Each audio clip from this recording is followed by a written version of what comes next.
Let me ask you something.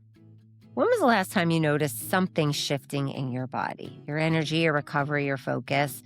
And instead of getting curious, you've minimized it. You told yourself it was nothing, or worse, just a part of getting older. Because most women I know over 40 are not confused. They're informed, but overloaded. And somewhere in that noise, we've lost the ability to interpret what our bodies are actually telling us. Today, we're going to talk about longevity, not the version being sold to you, but the one that's actually determining how you live. If you're new here, welcome. And if you've been listening for a while, you already know this is a space where science meets lived experience, and midlife is treated as an advantage, not a limitation. Let's be honest, longevity, it's hot, right? It is everywhere. We're seeing it on all the social media platforms, wherever you get your health and wellness news. It's being marketed, it's being packaged into supplements, protocols, cold plunges, and expensive wellness stacks. And at the same time, Harvard researchers are saying lifestyle accounts for up to 75% of how long we actually live. Mayo Clinic is reframing aging as something we can modify, not just accept. And researchers like David Sinclair openly saying, and we may be approaching a time where aging itself is becoming treatable, almost like a chronic disease. That is not fringe anymore. It is not marketing. That is the direction of medicine in 2026. But let me say this with a little bit of clarity. Most of what you're seeing in the longevity space currently is not built on human outcomes. It is built on attention, where we are putting our focus. And those are two very different things. If it doesn't improve how you function, how you think, you move, you recover, you relate, it is not longevity. It is simply business and marketing. I'm going to get a little personal here and a little honest. I've never really been preoccupied with aging. Never. However, I've been very much focused on how I feel, how I function, and how I show up in real time, really trying to be my best self every single day. I've never looked at a younger woman, a younger person, and felt any kind of envy. Not at all. Zero. However, my younger self, when I reflect on who I was, say 20, 30 years ago, now that is a different conversation, right? I'm more or less in competition with myself. When I look back, she had what she needed in that moment. Now my wiser self, she had everything. I didn't see it at the time. She had energy, she had drive, she had presence, she had passion, lots of passion, but very little context. It's almost like driving a Maserati without the manual. Now I've got the manual. However, some days I feel more like a vintage Volkswagen bus than, say, a luxury SUV. A little more maintenance, a little more preparations required. But the thing that's different is that I know how to run it. I know how to control it. I know how to handle it.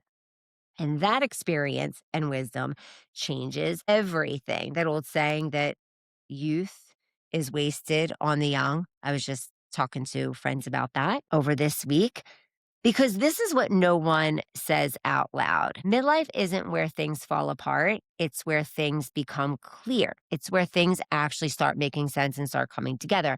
I know I've said that before in other episodes, and I am personally living that in real time.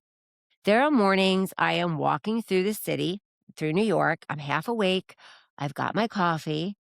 I'm thinking about a case at the hospital. And at the same time, I'm also figuring out what my cabinetry layouts are going to look like, my podcast strategy, how I'm going to learn how to edit better, my diet, my workout, my friends, my family, what this next chapter of my life actually looks like. I'm balancing hospital work, building this platform, renovating my space, managing my finances, learning new systems, and truthfully, there's stress in building this next level. I am not going to lie. It's financial, it's mental, and it's emotional. And I'm also going to say this. Financial stress is a longevity factor. You may be feeling this, you may be feeling pretty good in the world, but that is also falling under your quality of life.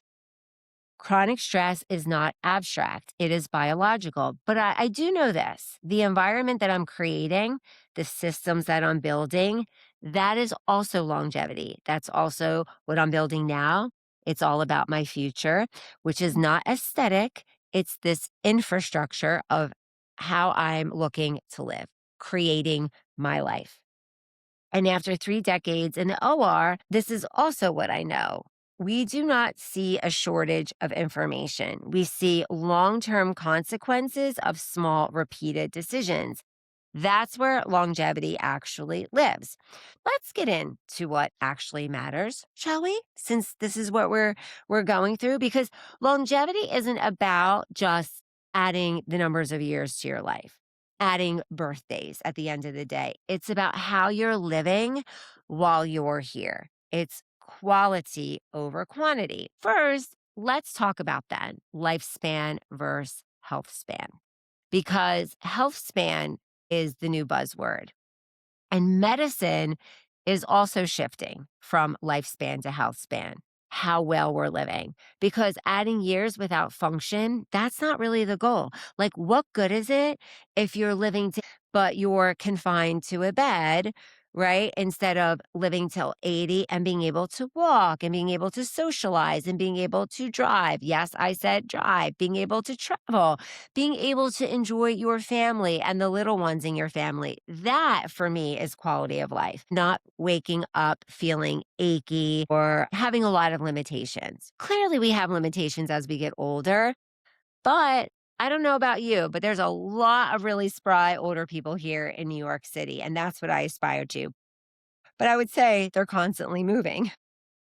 Okay, second, we're going to look at some Harvard data. Harvard research shows strong relationships predict longevity more than cholesterol. How about that? Gratitude is associated with 9% lower mortality risk, and lifestyle habits can extend life by over a decade. And one of the strongest predictors, this is also having its moment, is something called VO2 max. You may or may not heard of it. This is a parameter that measures your cardiovascular fitness. This is not about your skincare routine. This is not about your supplements. This is old school fitness. Third, we're going to talk about the Mayo Clinic because they are studying something called zombie cells. What is the clinical term for these zombie cells? It's called senescence. Okay. And what this is, senescence, it is the process of growing old. These are cells in your body, these zombie cells, this cellular science of cellular senescence, are these cells in your body that have basically stopped working the way they should. But these cells don't die, they linger, they just sit there. And then over time, they start releasing this inflammatory signals that affect the healthy cells around them. So instead of supporting your system, they're disrupting it. That accumulation of all these cells is one of the biological drivers of aging, that the number of birthdays you had doesn't really matter. It's really all about these cells. And you know what? I'm going to give you a little analogy. Think of cellular senescence like this, these zombie cells. Imagine a group of your coworkers or any workers in a company who have stopped doing their job, but they never leave. They never leave the department, they never leave the office, they never leave the company. They're not contributing. And then over time, they start slowing everybody else down. That's what these cells do. They linger, they hang on, they create a very unfavorable inflammatory environment over time. And they interfere with the function of everything else, healthy function of the environment and other healthy cells. And that's one of the ways aging actually shows up in the body quietly at the cellular level. So it's not even just about the cells that we have, it's just the ability to shed those cells that no longer serve us. So now let's focus on what's overhyped versus what actually works. We're going to simplify this. Overhyped, anti aging supplements, promising reversal. biological age, yes, we can measure parameters and we can get a lot of numbers, and we should know our numbers. However, these numbers do not exist in a silo. These tests all work together. We're not always looking at one number. And we're also, what's overhyped are these extreme optimization protocols. And what actually moves the needle? That VO2 max that I was talking about, muscle mass, how strong we are, the quality of our sleep, our our blood sugar and our insulin control, strong connection, relationships, community. And because VO2 max, like I mentioned, is having its moment right now, I'm going to expand and pause on this because it actually means and matters. VO2 max is a measure of how efficiently your body uses oxygen when you are involved in activity. And simply, it's how well your heart, your lungs, your muscles, your cardiovascular system combined, your skeleton, your muscles work together under stressful situations, lifting weights, biking, cycling, housework, gardening, etc.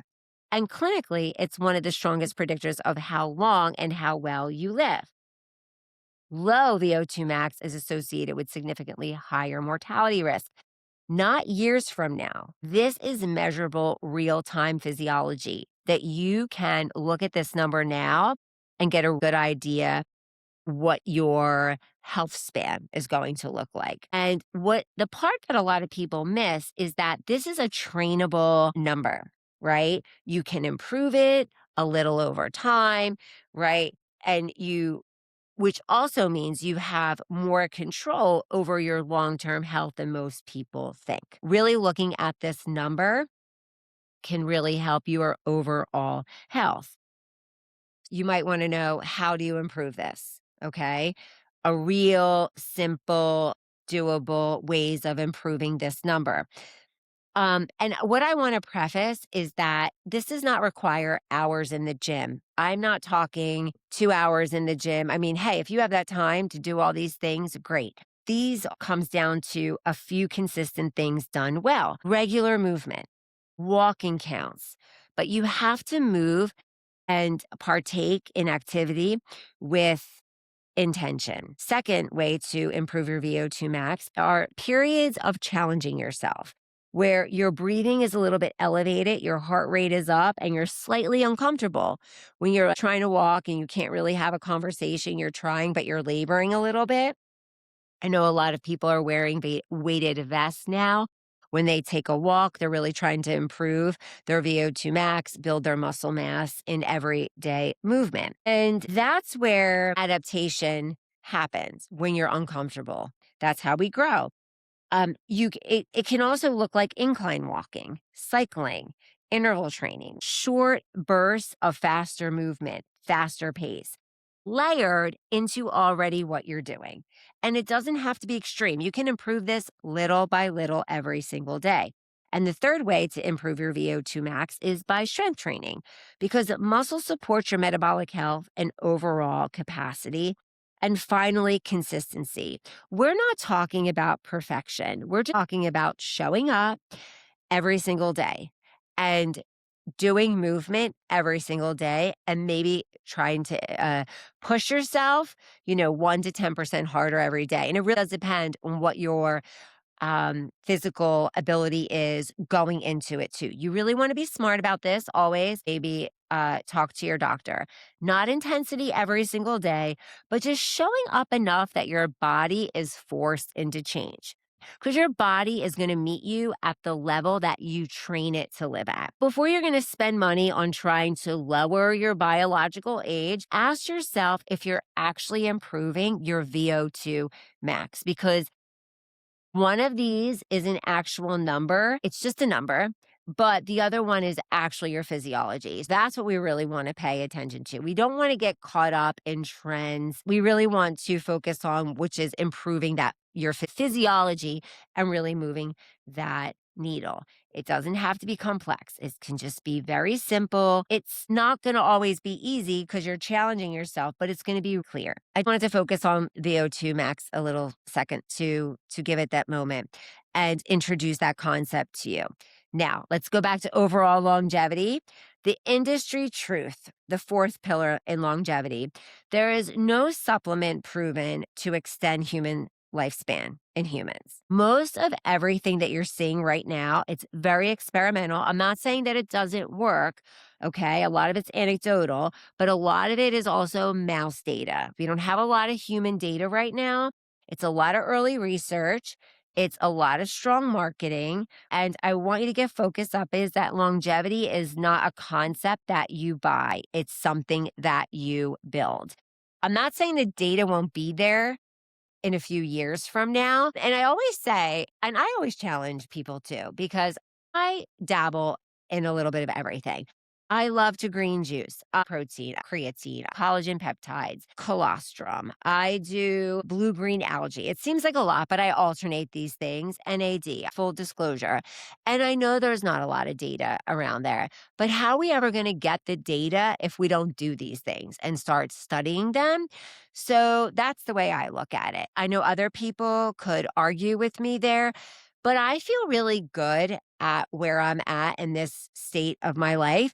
And I do believe that is from lifestyle habits that I started in my 20s. I firmly believe that because what I measure myself against are people that are in my age category that didn't do these things. Okay. But it's never too late. It's never too late to do these things. So I'm just saying, I don't want to get caught up in the lack of data because I also think we need to do things to get data, bottom line. Okay, that's my little tangent there. The fifth area, which is something I definitely wanted to mention on this podcast when it came to longevity, because this came into my life a couple decades ago. The blue zones. Now, what are the blue zones? This is where we talk about environment and how that plays a part. The blue zones are the longest living populations in the world. They are not optimizing their life. They're not following programs. They're living a certain way. So, what are these actual blue zones? You may or may not have heard of this. They are regions of the world, like I said, where people are optimizing by living, not caught up in programs. But what they are areas where people are consistently living longer than average. These people and communities are essentially the largest number of centenarians, which are people over 100, live with lower rates of chronic disease. Not only are these people hitting these milestone birthdays, they are living healthy. They're able to move. They're able to participate in their community. And what's interesting in these blue zones is that these areas were not discovered in a lab. It was observed in real life. A journalist, he's also a researcher. His name is Dan Buettner. He worked with the National Geographic Society to study these populations. And he was looking at just not how long people live, but how they lived, as I just mentioned. This book was introduced to me over 20 years ago. Dan Buettner wrote the Blue Zone book about 20 years ago. It's a New York Times bestseller. It was a New York Times bestseller back then, and it really caught my attention. And then now more recently is now mainstream.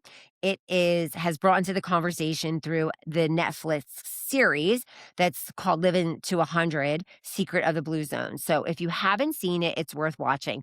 Full disclosure, I've read the books, so I was more tied in with the books and following these areas. I've not watched all of the episodes of Netflix, but they play off the book. So where are these regions? They are spread across the world, different cultures, different lifestyles, but with very striking similarities. And you're going to find them in places like Okinawa, Japan, Sardinia, Italy, Icaria, Greece, Nicoya, Costa Rica, and in the United States, Loma Linda, California. Now, again, these are completely different areas of the world, but similar outcomes. And what's important or actually interesting about this, these communities, they're not trying to outlive anybody, outperform everybody.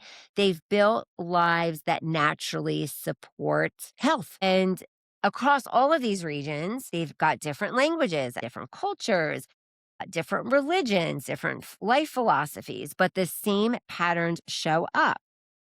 So, what are these patterns that are showing up? They move their bodies, but they move naturally every single day. They are not doing step aerobics. They're not doing Soul Cycle.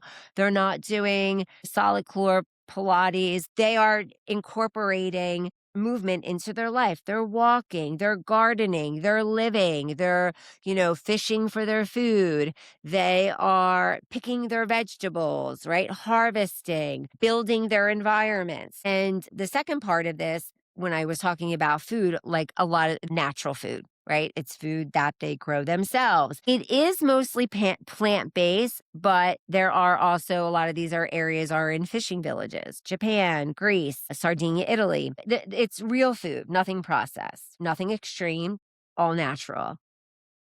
Three, another pillar of these areas, of these blue zones, they have very strong social connections, family, community, daily interaction.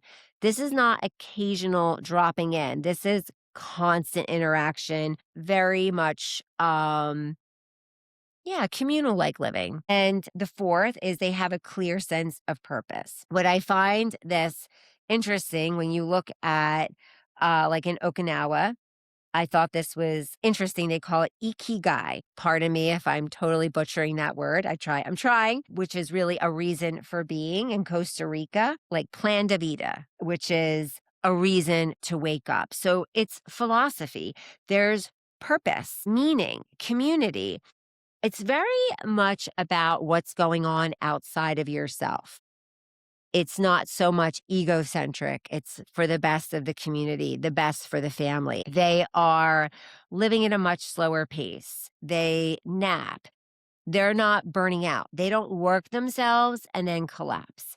They have much lower chronic stress. They're not living in this constant fight or flight, cortisol elevated states. Their nervous systems are regulated more often than not. And the last thing about this, which I really find very beautiful, they take care of their elderly. I also noticed this when I was in Indonesia, how they live in a way their houses are structured. They have a central kitchen, and then they have the family temple, and where the grandparents live, and where the parents live, and where the children live. And these are very happy people and people who are living very, very healthy and full lives. What I think that is a big one about this, it's really promoting that age isn't something to hide, it's something to honor and it's something to respect. And then that, therefore, is going to change how people experience getting older, especially in a community type setting. So, when we talk about longevity, it's easy to get pulled into optimization, especially in this modern day culture. But the truth is this: the longest living populations in the world are not chasing youth, they are living it in a way that supports it. They're walking, they're eating real food, they're staying connected, they're having purpose. They're resting, they're respecting one another, each other, the environment, the earth. They're not obsessing, they're not performing. And the deeper layer of all of this, aging isn't uncomfortable because of biology. It's uncomfortable because many women were taught their value had a timeline. So when that timeline starts to shift, their confidence gets questioned. When in reality, this is where your power and your wisdom actually sharpens. And I personally feel where you bring so much value to the table and to the world and to your community and to your families through this lifelong wisdom. I came across something recently from Deepak Chopra. I know I've mentioned Deepak before. If you're not familiar with Deepak, he's trained in internal medicine and in endocrinology, and he's known for bridging the Western medicine with mind and body consciousness, right? Based approaches to health. He said the body moves through time, but awareness doesn't. And that really reframes everything because most of what we feel about aging isn't coming from the body. What he means is it's coming from the past in the form of regret, and it's coming from the future in the form of fear. So, fear, because we are looking too much into the future and we're analyzing the past. Our bodies, our brains, our nervous systems react like it's happening now. That's where the stress is coming in. That's the inflammation. That is accelerated aging. Why is this newsworthy? Why did I want to talk about this today? Because this isn't just personal, it's cultural. We've been given completely conflicting instructions about aging, depending on our community, how we grew up, our family, our culture. And then what happens is women over 40 start editing themselves. They start shrinking. They start holding back when in reality, these are the decades where clarity, discernment, and decision making actually peak. How do we start putting this into action, taking steps towards longevity? I always, go to the questions because I do believe that the questions that we ask really improve the quality of our life. Maybe you start shifting the question, how do I stay young, to maybe asking, how do I stay clear, strong, and functional? A lot of people will also say vibrant. Tweak those questions. And especially when you're talking with your healthcare provider. I know a lot of people, they go to their doctor, they have a lot of these broad, questions, but like, how do I live longer? How do I be healthy? But instead, maybe you ask your doctor, like, what are my risks over the next 20 years? And this can, you can start asking these questions when you're 30. You don't have to wait till you're 40. I started asking these questions very early on. And then know your numbers, that VO2 max, I put that at the top, your muscle mass, your hemoglobin A1C, your fasting insulin, how your body is managing your insulin and your sugar, your glucose. That is longevity data. I had Josh Wegman on the show, and he was saying, control your insulin, control your life, because that is a main source of inflammation that's going to affect those zombie cells that I was talking about. So we really want to zero in on these biomarkers. But again, don't get caught up in one thing. Everything's not in a silo, like little baby steps all together. Focus on one thing at a time. And you're going to also find that usually when you take actions towards a healthier lifestyle, you're going to affect all of these things all together. Movement, daily movement. Exercise is still the most powerful intervention that we have. And I know exercise, I don't even love the word working out or exercise, to be honest with you. I move a lot, fortunately. I have a lot of movement in my daily life because I do live in New York City. So I'm walking to the subway, getting on the bus, walking, to work, going to get my groceries. In New York, we might not have the best social habits, but we move. So it's really funny how everything balances itself out. So really try to get daily movement into your day. I even have to, because I have to challenge myself because I get so much movement, I can do better. I really need to work on my VO2 max and my muscle mass. And really protect your energy, which is the fifth pillar of longevity. That means your environment, your relationships, your stress levels. This again is biology. It's not just preference, it is your physiology. And as we start wrapping up this episode, let's settle into a final reflection because I think that's helpful because I threw a lot of information at you in this episode. So once upon a time, we were told aging was a decline. And then suddenly now we are told that we can hack our way out of it. Biohacking is a thing. We can change anything. But fortunately, and as it turns out, the truth is simpler. You don't need more information. You need better interpretation of what you already know. And I know money is a factor. I know access, proximity.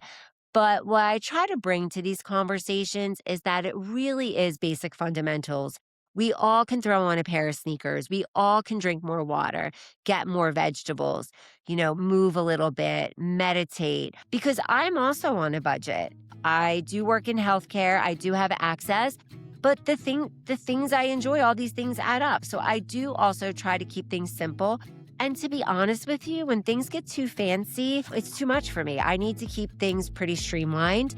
And as well, we don't want to get caught up in too many gimmicks. As we wrap it up again, midlife isn't the moment you fall behind. It's the moment you start choosing with clarity. And the more informed you are, the more powerful those choices become. Because at this age, it is usually not a lack of information.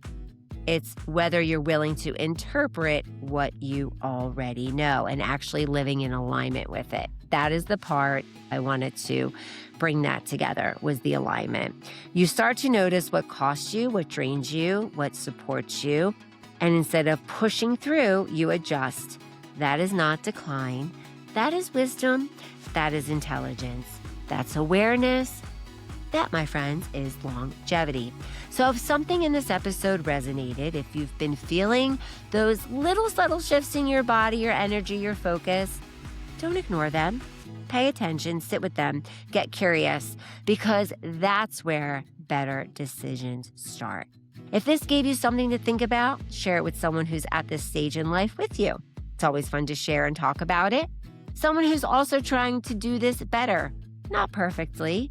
You can also head to my website. Always, I've created a complimentary guide to help you think through how those right healthcare provider and doctor decisions can really affect your health and avoid some of the common mistakes I've seen over the years. I'm going to keep learning, keep asking better questions, improving my process. In the interim, share what I find with you. And I am so glad you are also here for it. From New York City, I'm Rosemarie.